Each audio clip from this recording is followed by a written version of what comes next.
3, 2, 1. Recording. Good camera, still a little messed up, so we will not be using that. We have not been using it for a week, and I should have it figured out by next week. That's not because I'm sleeping on it. It's because it's not important. Not that it's not important. It's very important. It's the good camera. The description and process by which it is being fixed is not important, nor is it interesting to be listened to. Today's the solo rant, dual cancellations with guests. Not on my part, dual reschedulings on their. This has been a strong opening to a podcast. Two guests who had some shit pop up last second. And so it's a solo rant. And today, December, 80th anniversary of Pearl Harbor. Which I suppose would maybe kind of play into what I'm talking about today. Not really. I mean, loosely. Feels like such a weird beginning to a podcast. So I had just finished reading Imagineers of War.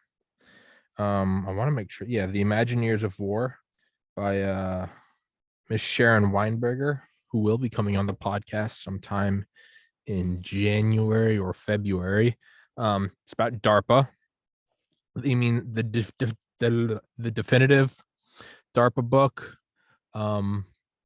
would say is Annie Jacobson's book, The Pentagon's Brain, about DARPA, or so I had thought.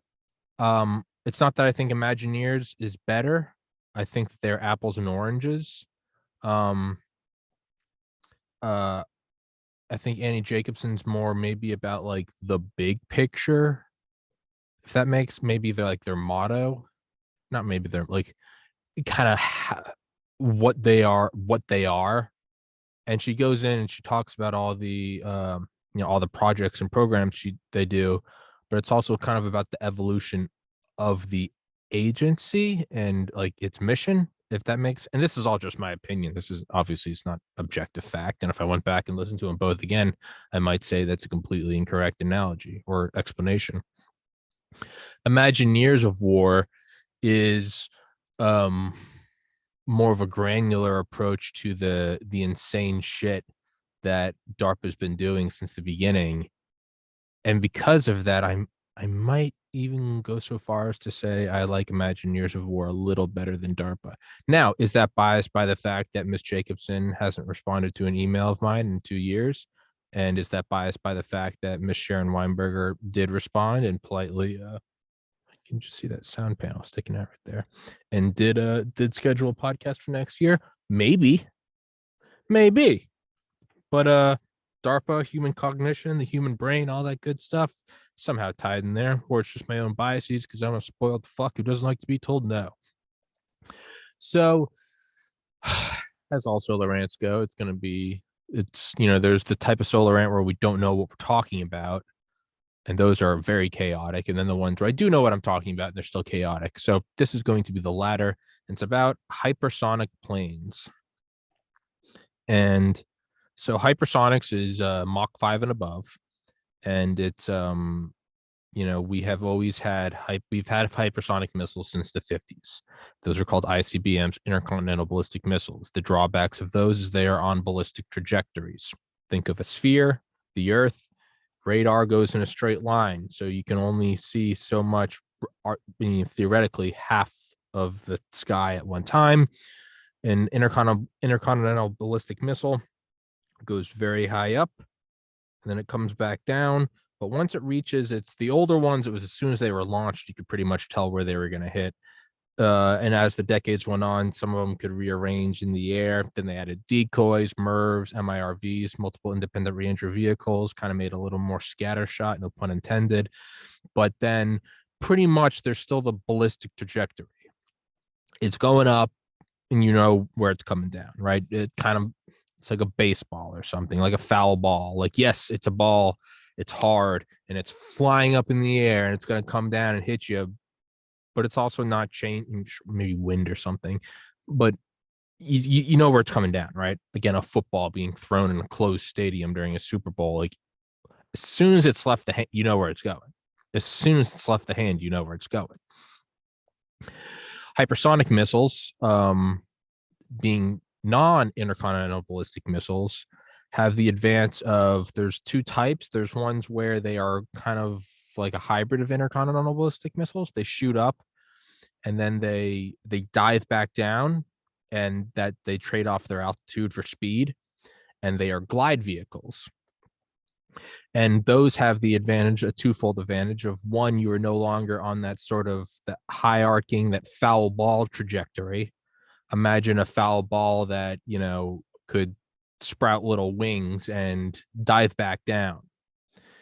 It sort of hugs the deck, if you will. That's kind of, I believe that's the term for like low flying bombers or fighter jets when you fly under the radar, is close to the deck. That's what the B-1B Lancer was supposed to be during the Cold War. It was a low altitude penetrating aircraft.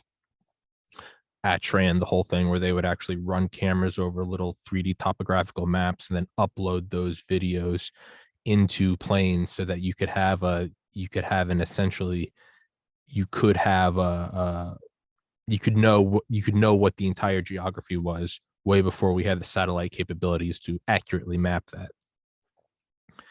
So glide vehicles go up, trade off that altitude for speed, that fundamental trade-off, and then they glide around.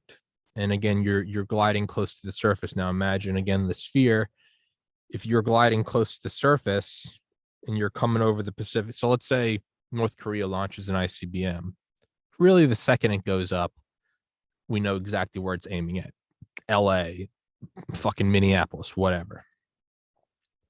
Now let's imagine that, because it has such a high arc, that it comes way over the horizon. You see it rising.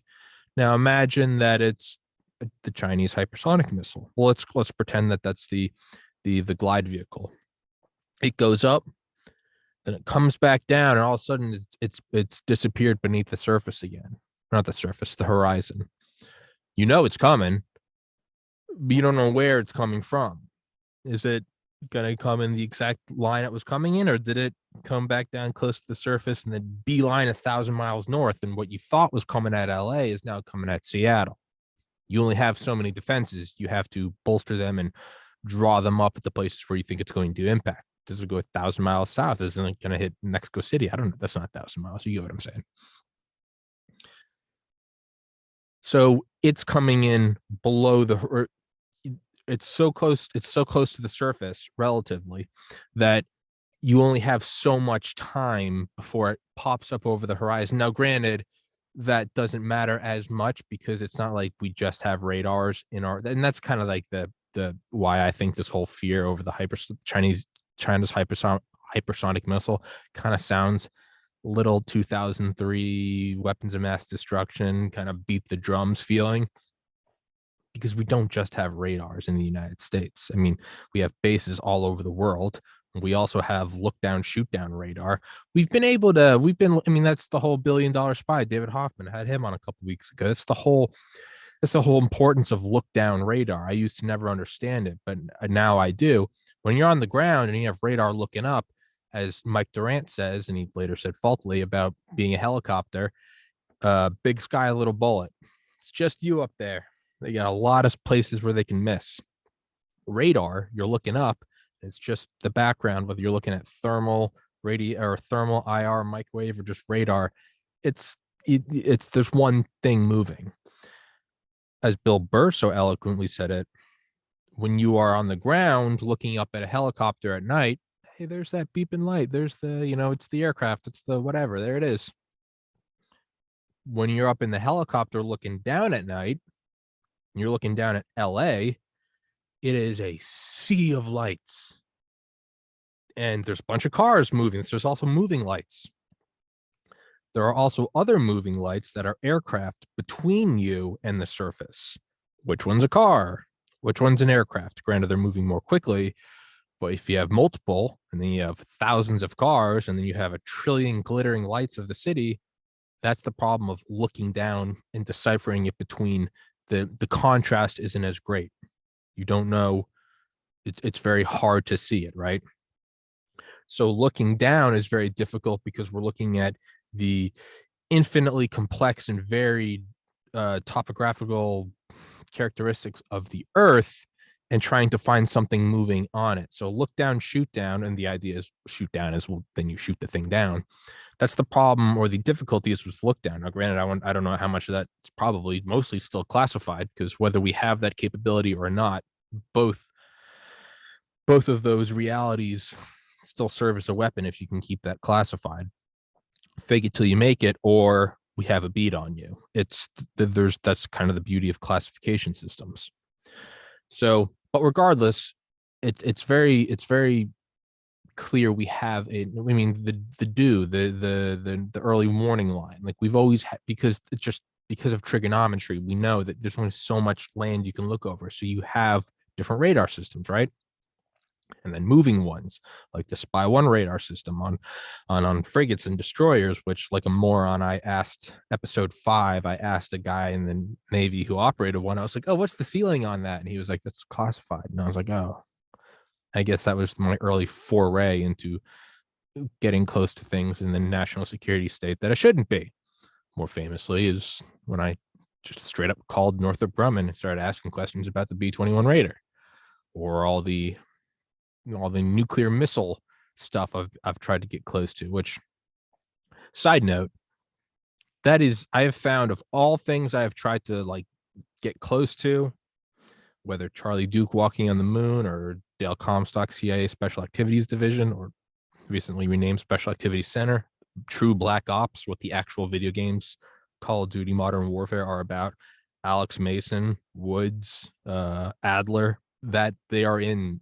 If you look at the little thing that pops up on the left side of the screen at the beginning of a mission before it gets blacked out, it's called Special Activities Division. That's what Dale was. I've gotten close to that. I've gotten close to a lot of stuff. I found the single most difficult thing to get close to, and really not even by my own intention, is nuclear weapons. Submariners, missileers, and the silos, the bombers. Brigadier General Robert Spalding, B-2 Spirit stealth nuclear bomber aircraft. John Rennie on the nuclear submarine.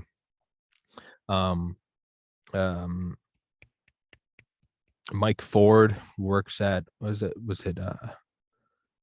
was the name of the lab he works at where they actually assemble the nuclear missiles? I've had on Dwayne Hughes from Sandia, I think, or Oak Ridge, Tennessee.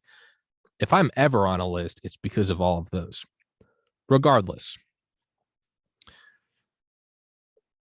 So with a hypersonic glide vehicle, comes down, it's right over the horizon. But let's just say, fuck it, let's just pretend that we don't have radar systems anywhere else, and let's forget the whole thing that this is probably fear-mongering and war-mongering so that we can go to war with China. Let's pretend we don't have all these systems that we have provably and declassified known we've had these since the 50s. Let's just throw all that out the fucking window and beat the war drums. It's coming right over the horizon. Well, there's always been missiles. Missiles aren't anything new. So the problem is hypersonic. You're going 5 times, and that's just minimum. If you're going supersonic, you're going at least Mach 1. Supersonic entails everything from Mach 1 to Mach 4.9, theoretically, right? There's transonic, which is like 0.9 to 1.1, has nothing to do with its hair color. Supersonic, which I would imagine you'd probably have trans hypersonic as well. Hypersonic there's actually some divisions on it. Let me pull that up real quick. There are actual, but even then, it's just like hypersonic, high hypersonic, peak hypersonic. Yeah, but there's like these regimes, classifications of Mach regimes. Yeah. So subsonic is less than 0.8 Mach, so 614 miles per hour. Transonic is 0.8 to 1.2, 614 to 921 miles per hour. Supersonic 1.2 to 5. Okay, so 921 miles per hour. So you go back to Chucky Yeager in the Bell X1, all the way up to SR-71 going Mach 3.3, and that's what's classified. Although its top speed is still incredibly enough classified. Brian Schul said that author of Sled Driver, I think, said that if you pushed it, it would. They said if a lot of the pilots feared that they never actually could find the top speed because the SR-71, they said these things had attitudes. The machines had attitudes, and that they had never basically been told no. they push it far enough and it would keep going. And a lot of them feared that, oh, if this thing reaches its physical limits, it won't shut down. If you've ever like left your iPhone and like on like a car seat during the summer, or had like a MacBook out by the pool during the summer, it shuts down when it gets too hot. They said the SR-71 kind of didn't have that. It would just, they feared it would rip itself apart before it ever failed. And there's sort of this like beautiful like loyalty the plane almost has. Like, I will rip myself to shreds before I fail. So that's 921 miles an hour to 3,836 miles an hour. Hypersonic, okay, this says, I guess this has changed. Hypersonic says Mach 5 to Mach 10, 3836 to 7673 miles per hour. High hypersonic is 10 to 25, so 7673 miles an hour to 19,180 miles an hour. And then I think Mach 25 and above is, before looking at it, does it still say re-entry speeds? There we go, re-entry speeds. Greater than Mach 25, 19,030 miles an hour. I don't think the space shuttle ever got over Mach 25, which wouldn't make sense though, because re-entry, well, it does re-enter, right? I guess orbital, because I think orbital speed is Mach 23. I know one of the Apollo spacecraft, I believe, hit Mach 30. It was just the way it was. It was like a kind of a perfect storm. Ablative. So yeah. So.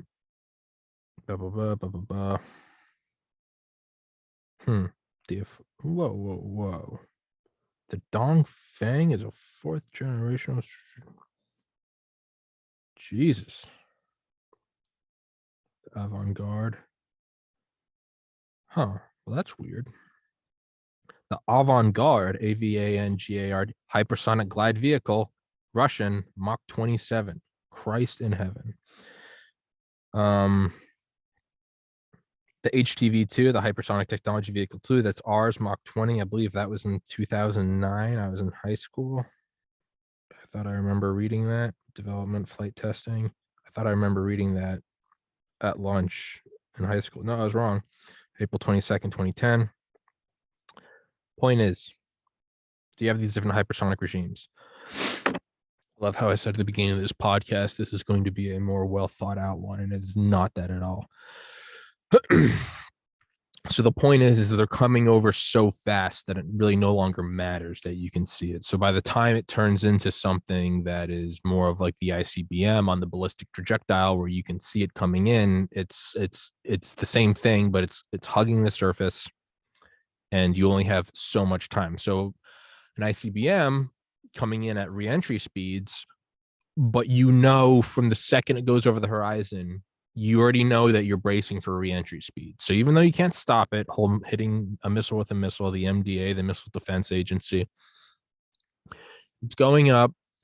But from the time you see it going over the horizon, and again, and that's not assuming that we don't have eyes on the ground and radars and satellites, which we do. Let's just buy into the fear mongering for the sake of the argument.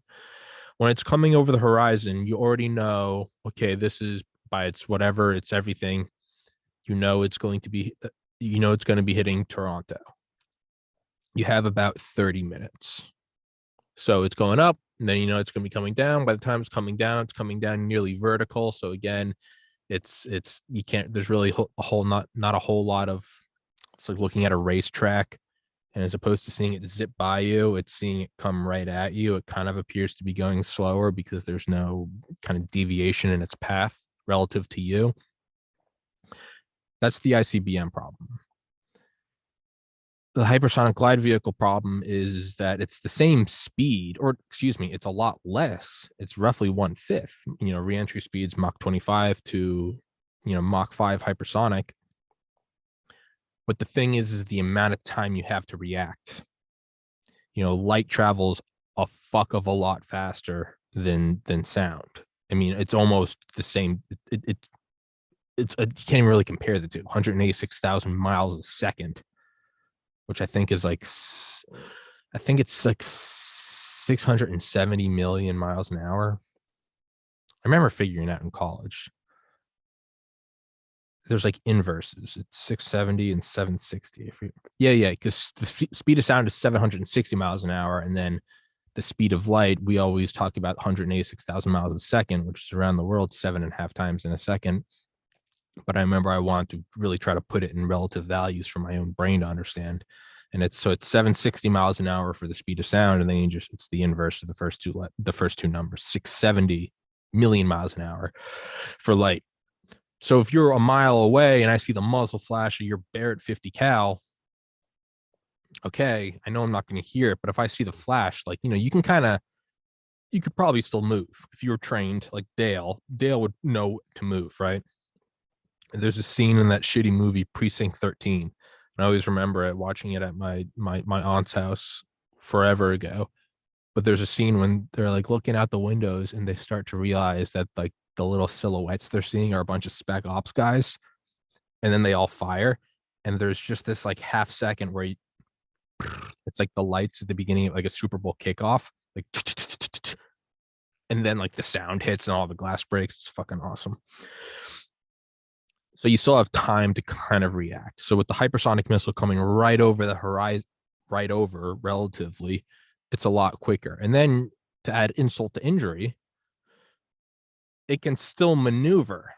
So maybe you only have, let's just say, by the time it comes, as opposed to seeing it over the horizon and only have 30 minutes to get into the bunkers and whatever, the hypersonic, let's just use an example. Let's say maybe you have maybe you have 2 minutes.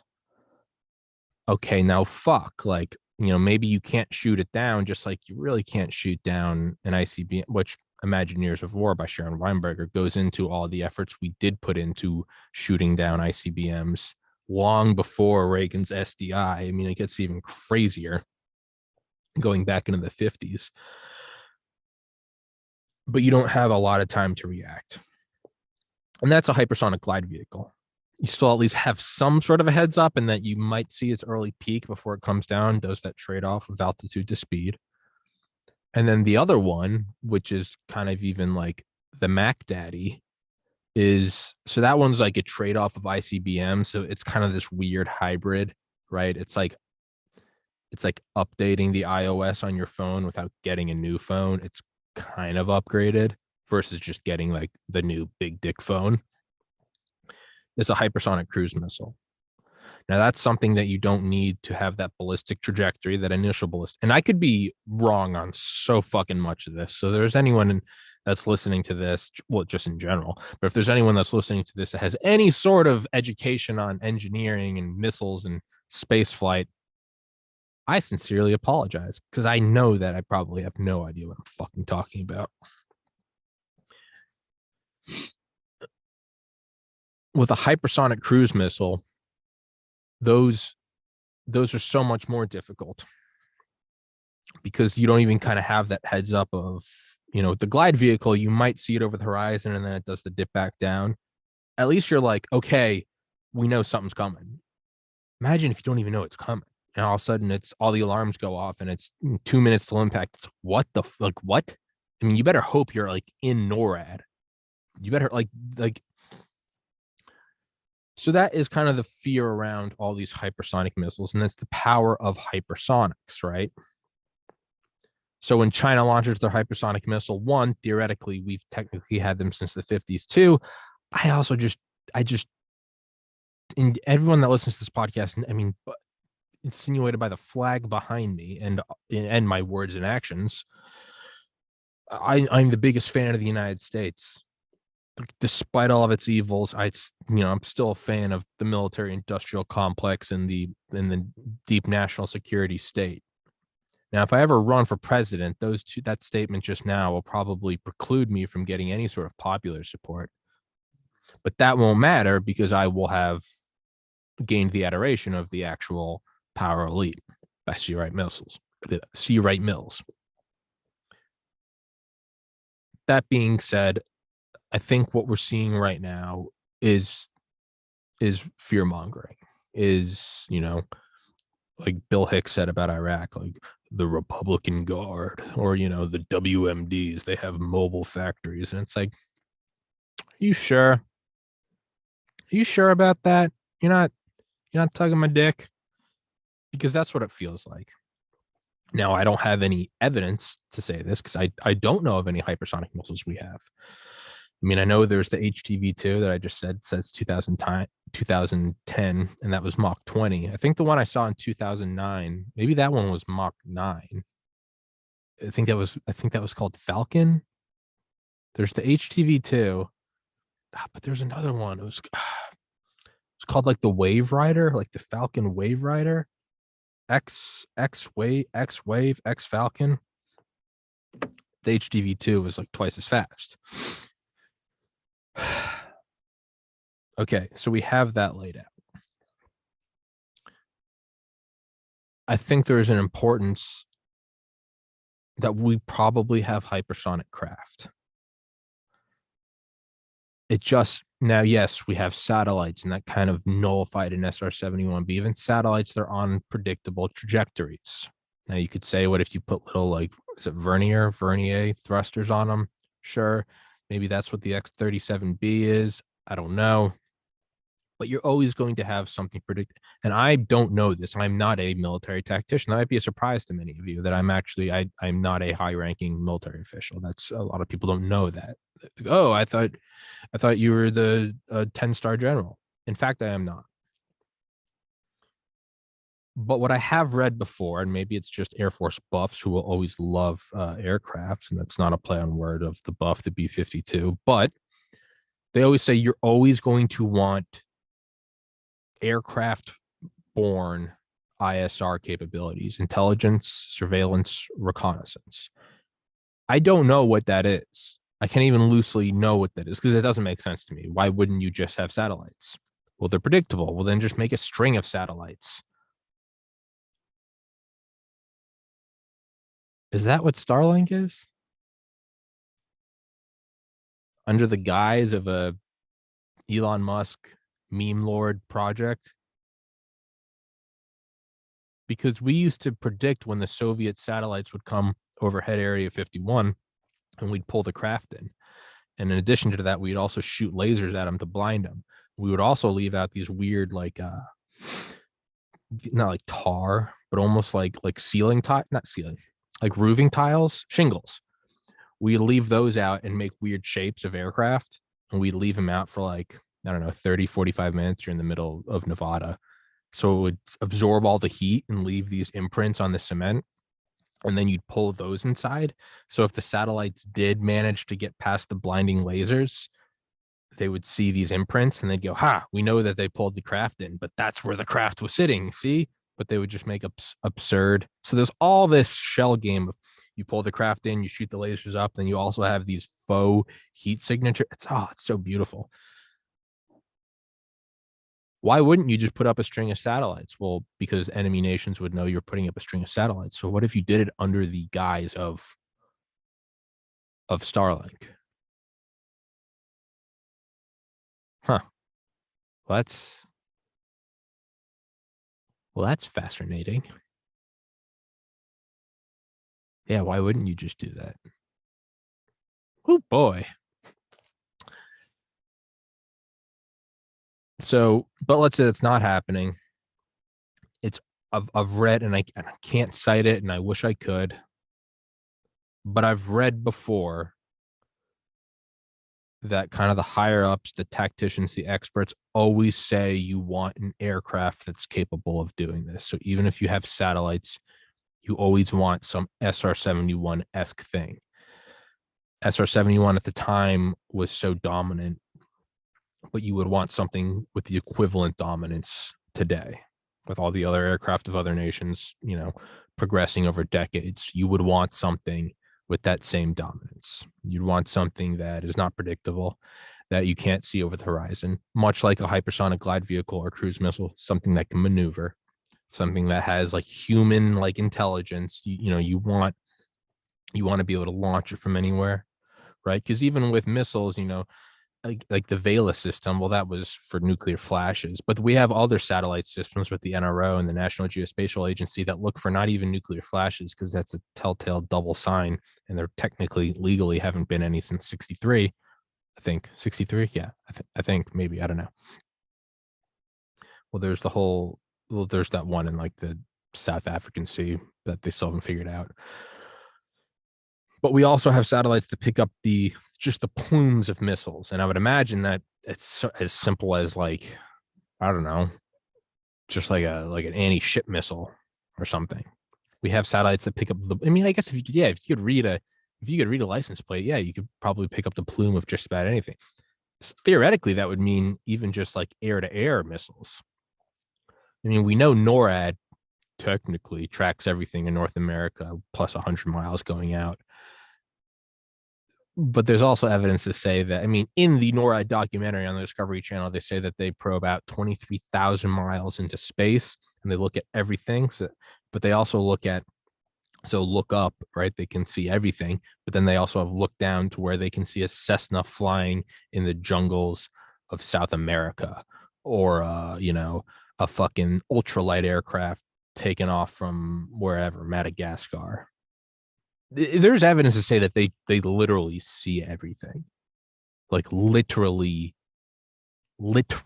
every aircraft in the sky at all times on every area of the world. There's nothing that escapes their gaze. It is the all-seeing eye. But they still want, for whatever reason, they want an aircraft that, oh yeah, so missile plumes. Well, there's no missile plume if you're just taking off from an aircraft carrier. If you're just taking off from a runway somewhere. There's really no lead time. So it's been argued that that's what they want. Now, Ben Rich, the former CEO of Lockheed Skunk Works, successor to Kelly Johnson of Lockheed Martin, wrote in his book Skunk Works about they would leave like user manuals to their most classified aircraft. They'd leave them behind the Iron Curtain, and they would have the CIA artificially age them, leave them out in the sun, put a coffee ring on it, whatever. But these were misinformation. These were misleading things about its capabilities. You'd either say it's less capable than it really is, or you'd leave some that say it's more capable, or you'd intentionally leave both just to really muddy the waters. And he kind of leaves these little hints throughout the book, kind of letting you in on the psyops that we would do to other nations. And then in that same book, he tells you, the reader, that they never developed a hypersonic aircraft, despite the fact that the D-21 drone, the tag board, did reach heights of, I think, 95 to 105,000 feet.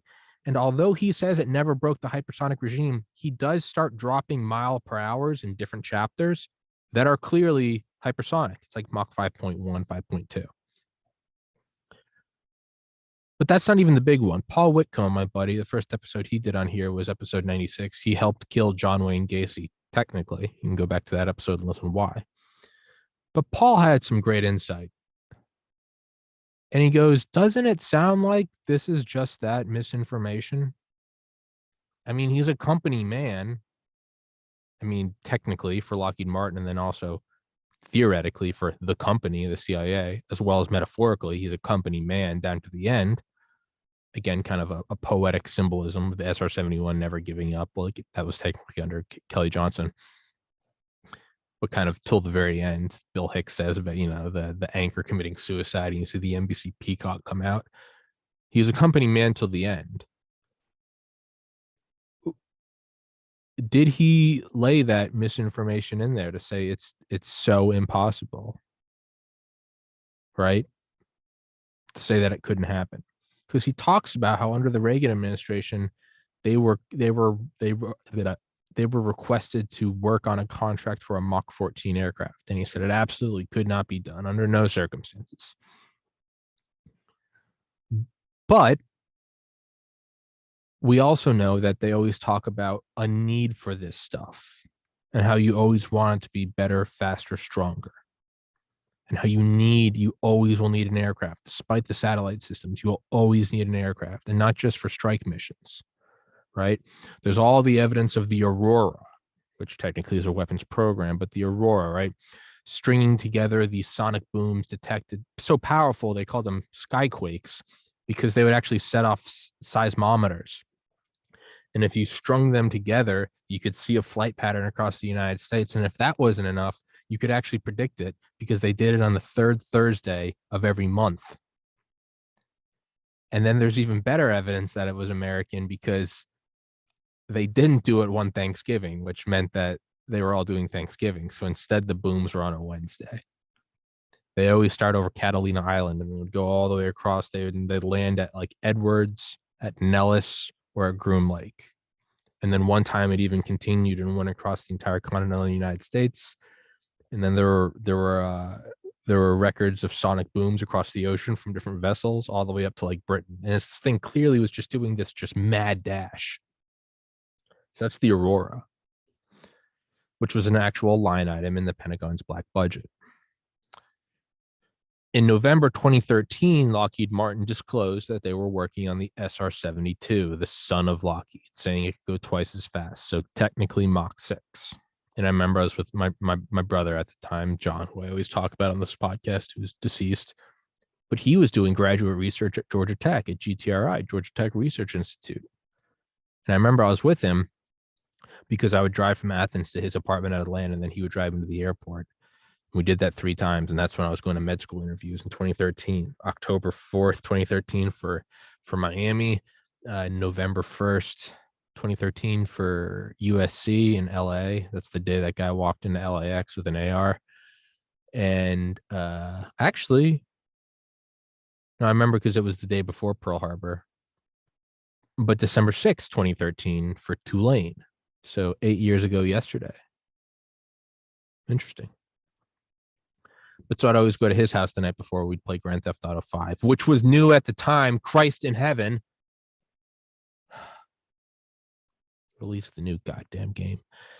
But I remember seeing that. And I was like, John, what do you think about this? And he looked at it and he goes, yeah, so it says it will be operational in 5 to 10 years. I said, yeah. And he goes, what that actually means is it's been operational for 5 to 10 years. I was like, fuck. So it's the SR-72, right? Just completely out in the open. Which again, since when do we preemptively tell people what we're building? And I don't mean that in some, is the Pentagon stupid? Why? No, they're not stupid. This is all by design. Why the fuck are they doing it? Is it either to instill fear, like leaving those pamphlets with the coffee rings and artificially sun-stained to say that we're doing this and this goes faster? Or is it to truly fuck our enemies into a state of complacency by going, yeah, we're building this. And the reality is this has been operational since the 80s, but we're letting you know that we're just piecing it together now so that you're not looking for something that's going Mach 50. I don't know. It all muddies the waters, as it's clearly doing with my muddied brain. So that's the SR-72, the Aurora. In Imagineers of War, told you we'd bring it back around. Stay tuned. Buckle up. Tommy, look at you. There was a project called Teal Rain, which was hyper-classified, no pun intended, hyper-classified, special access program, the cream of the crop. And another program, which I don't know if it was a subset of that or just an analogous program, called Copper Canyon.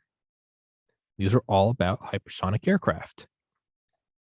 And the guy that was initially designing it, like, submitted his design on like the last like hour of the fiscal year of fucking whatever. I think it was during the Reagan administration, won a bunch of funding for it. And they came up with designs that they thought could work. And they said this, they called it, I mean, it's not like an interesting analogy, but they call it, everyone's used this fucking term, but the SR-71 on steroids. Some would call it the super SR, that the SS, which is bad analogy, bad terminology, considering that was only like 30 plus years since we had the Nazis come over. But the SSR-71, the super SR-71, they would talk about it going up into, going up to orbit, Mach 23, and then it would come down, do a little suborbital burn, come back down, take some reconnaissance, and then go back up, maybe come back down again. Never know where it's going. Never know if it's coming down for a terminal flight or if it's gonna just dip back down and just fuck with you. Little pump fake, little Reggie Bush shit. But they're talking about this in the early 80s. And I won all this funding. There's evidence time and time again of stuff going of the sort of defense contractor complex going, yeah, we're not really sure if this worked, but really what happens is it goes deep black. It goes completely underground. It's that pump fake. It's going, we don't want anything to do with that. As they're, I don't want this new iPhone. This looks so shitty as I'm putting it in my pocket and I'm taking out my debit card and paying the guy. I'm like, I don't want this thing. It's so stupid. Let me send that there. Yeah, no, I can activate it on my own. Yeah, I don't want this phone. It's this weird fucking thing. And actually, I just said there's evidence of that. I don't actually have any concrete examples to say that. I just realized that I might be fake news. Yeah, I actually don't have any. Maybe that's just my own wanting of that to happen.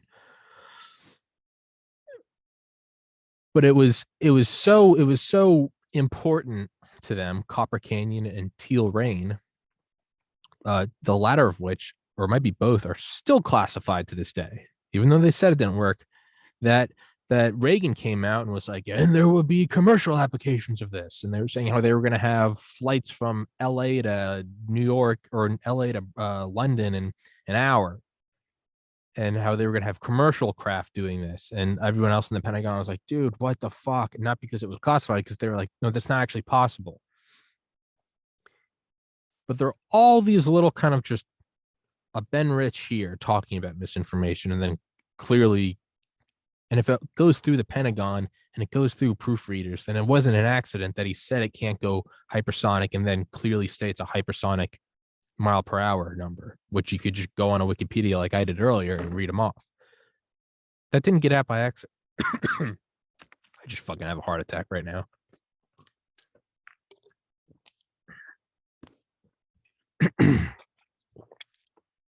Shit's clearly not an accident. Like, that doesn't just slip out. I mean, I go on crazy rants right now and I let things out, and maybe you could say maybe I make a Freudian slip in here.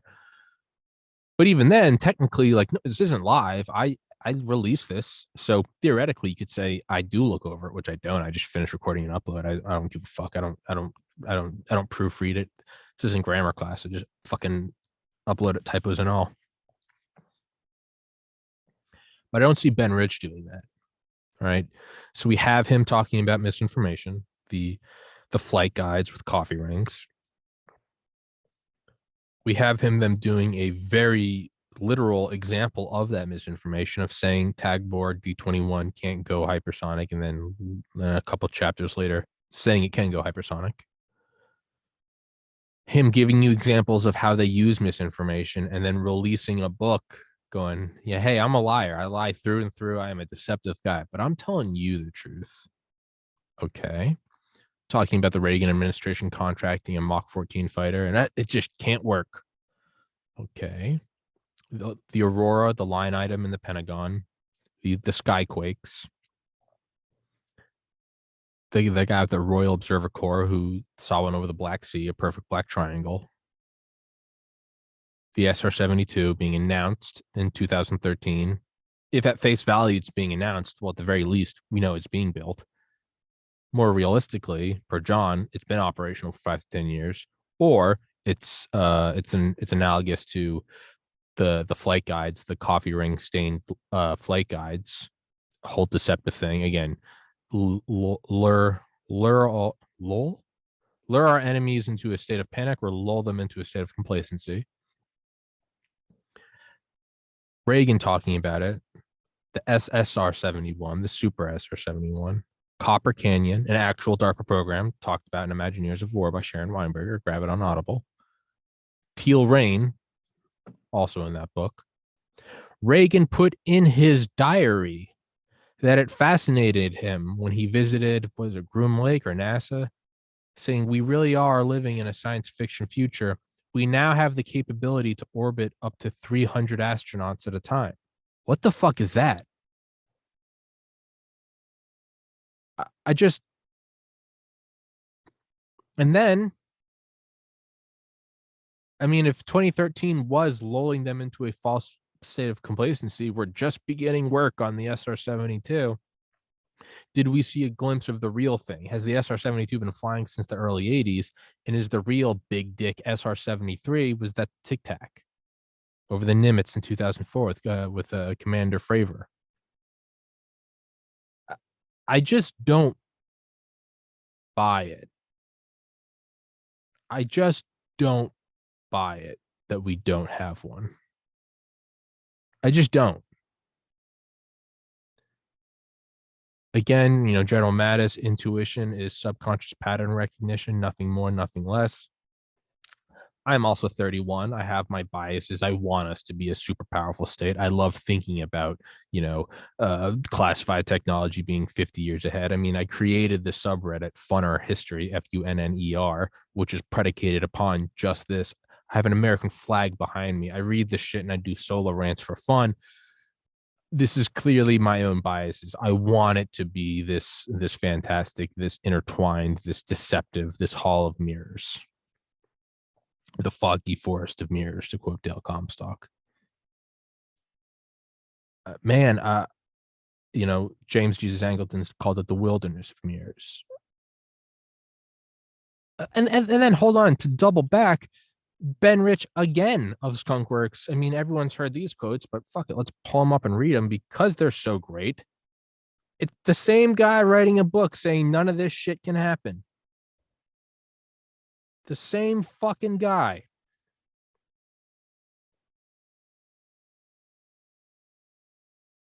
We already have the means to travel among the stars, but these technologies are locked up in black projects, and it would take an act of God to ever get them out to benefit humanity. Anything you can imagine, we already know how to do. And he said that when he was dying of cancer. He said that in 95, I believe. I just. Oh, there's some real the truth. Just no.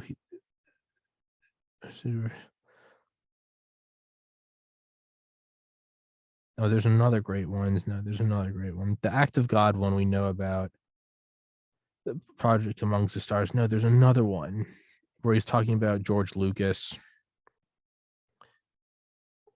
Basically, he's saying even the guys that made Star Wars and Star Trek, they can't imagine what we're doing. And if they can imagine it, we've already tried it and found that it wasn't worth the time. So we have a guy who's saying, and again, let's play devil's advocate. Is that disinformation to put the fear of God into our enemies? It's one or the other. It's one or the other. We just can't get hypersonics. It's just, that seems to be a real doozy. Get those neurons sweating. Can't do Mach 5. We could do Mach 3.3 when black and white televisions were a hot product and JFK was in office. But fuck, I mean, I know 60 years have passed, but we just can't get that final 30-40% boost. Now, I know 10 years prior, the new big dick thing was the Messerschmitt 262. And 10 years before that were propeller-driven planes like the P-51 and the B-29 and the B-17. And I know in 69, we walked on the moon. But guys, hypersonics, baby, just can't happen. And I know China in 2021, those dumb fucks are managing to do it, but not us, baby. We can't do it. I call bullshit, Mr. Rich. I call bullshit, and I commend you for saying bullshit.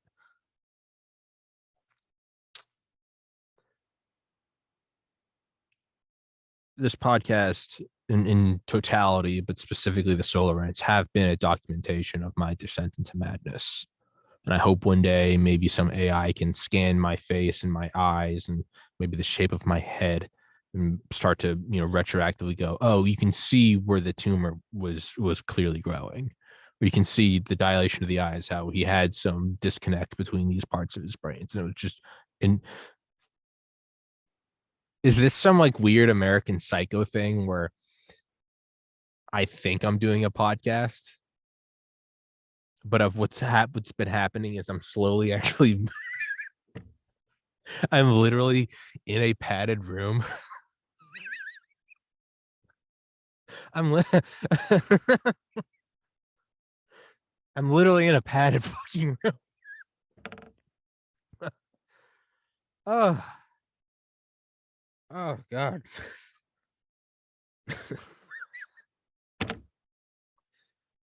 uh, yeah, I'm fucking finished with this one. Take care, everybody. Stay safe. God bless. Love everybody, no matter who they are, no matter what they stand for. We're all humans. We all die in the end. We're all God's children. Treat each other like it. I love you. Love me.